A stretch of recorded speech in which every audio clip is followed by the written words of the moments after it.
Remue ménage. Remue ménage.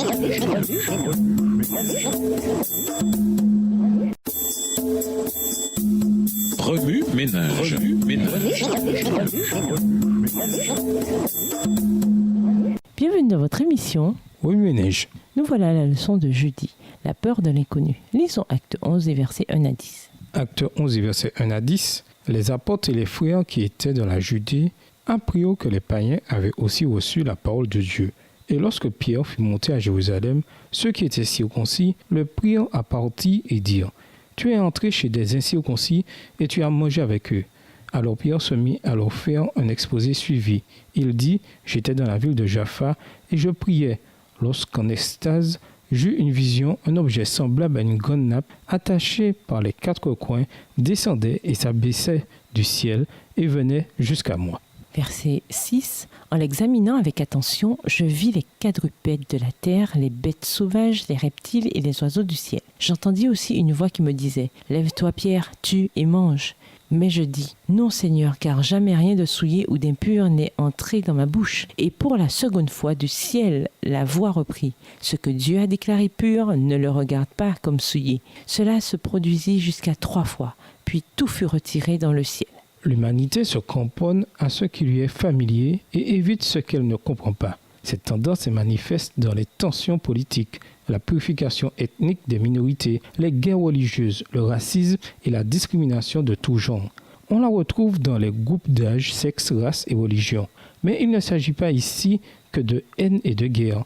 La crainte de l'inconnu peut déterminer ce que l'on commande à un restaurant, ce que l'on porte et à quel service aux classes de l'école du sabbat on assiste à l'église. L'Église primitive a eu son lot de conflits basés sur cette crainte de l'inconnu. Les dirigeants juifs de l'époque avaient peur de l'influence du mouvement croissant des disciples de Jésus, craignant de perdre de l'influence et de la puissance, ou craignant qu'on ne corrompe leur religion ancestrale. Ils luttèrent contre l'Église primitive de toute leur force. Paul lui-même s'acharnait inlassablement à persécuter les chrétiens. Chose ironique, cette crainte et cette discrimination générèrent précisément un conflit au sein de l'Église lorsque l'Évangile fut prêché aux gentils. Les premiers chrétiens, pour de nombreuses et mêmes raisons que celles des dirigeants juifs, résistaient au changement et à la perte de contrôle que celui-ci entraînerait. Heureusement, Paul comprenait cette attitude en raison de sa propre expérience personnelle et il travailla à la combattre avec l'aide du Christ. Certains d'entre nous sont impatients d'essayer de nouvelles choses. Un nouvel aliment ou un nouvel endroit à visiter peut avoir une saveur d'aventure et de plaisir. Mais peu d'entre nous, s'il y en a, apprécient l'idée que l'une de nos croyances de longue date soit contestée ou révélée erronée. Quand cela se produit, notre réaction est souvent très négative, même au point de rejeter des preuves. Alors que se passe-t-il lorsque ces croyances traitent de ce que nous sommes ou de ce que quelqu'un d'autre est ? Il peut sembler ridicule de rejeter un groupe de gens tels que les gentils. Nous faisons certainement preuve de plus de discernement, n'est-ce pas ? Mais à moins d'être pleinement en harmonie avec le Christ, ce n'est malheureusement pas le cas. Nous nous scindons encore nous-mêmes en groupe et nous nous distançons de ceux qui sont différents, qu'il s'agisse de gens au statut socio-économique différent ou d'une communauté au style de vie différent.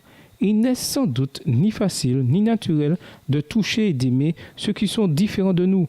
En fait, il nous faudra certainement faire un réel effort pour changer. Mais c'est ce que Dieu nous appelle à faire et il a promis de nous aider.